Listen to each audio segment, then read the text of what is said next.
यहाँ है आज की इन टच मिनिस्ट्रीज की भक्ति। आज के शास्त्र पठन का स्रोत है क्रियाएं, अध्याय 24 श्लोक 24 से 27। कुछ दिनों के बाद फेलिक्स अपनी पत्नी द्रुसिल्ला के साथ वहां आया, जो यहूदी थी। उसने पौलुस को बुलवाने की आज्ञा दी और उनसे उनके मसीह यीशु में विश्वास विषय पर बातें सुनी। जब पौलुस धार्मिकता, संयम तथा आने वाले न्याय का वर्णन कर रहे थे, फेलिक्स ने भयभीत हो पौलुस से कहा, इस समय तो तुम जाओ, जब मेरे पास समय होगा मैं स्वयं तुम्हें बुलवा लूंगा। फेलिक्स पौलुस से धनराशि प्राप्ति की आशा लगाए हुए था। इसी आशा में वह पौलुस को बातचीत के लिए बार बार अपने पास बुलवाता था। यही क्रम 2 वर्षों तक चलता रहा। तब फेलिक्स के स्थान पर पोर्कियोस फेस्तुस इस पद पर चुना गया और यहूदियों को प्रसन्न करने के उद्देश्य से फेलिक्स ने पौलुस को बंदी ही बना रहने दिया। हमें लगता है कि देरी कोई बड़ी बात नहीं है।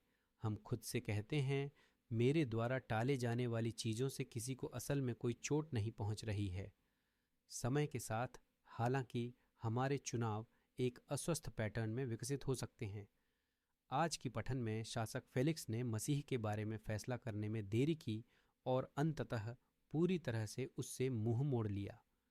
ट्रैक पर वापस आने के लिए हमें हिचकिचाहट के बारे में अपने रवैये को बदलना होगा। समस्या को मानना और ध्यान देना होगा कि हम निरंतर कार्रवाई को कहाँ टालते हैं।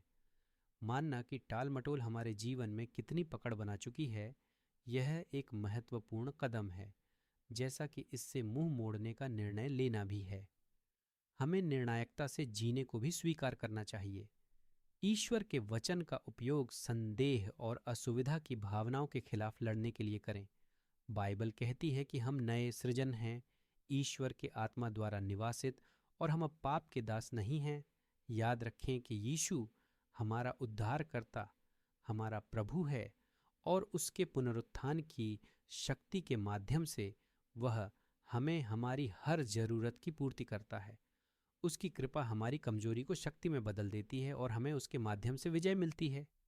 जब हम अपने जीवन को शास्त्र के आधार पर व्यवस्थित करते हैं, तो हम भावनाओं की बजाय विश्वास के आधार पर जीते हैं। यीशु हमें हिचकिचाहट और संकोच को दूर करने में मदद करने का प्रस्ताव देता है। उसके निमंत्रण को स्वीकार करने में देरी न करें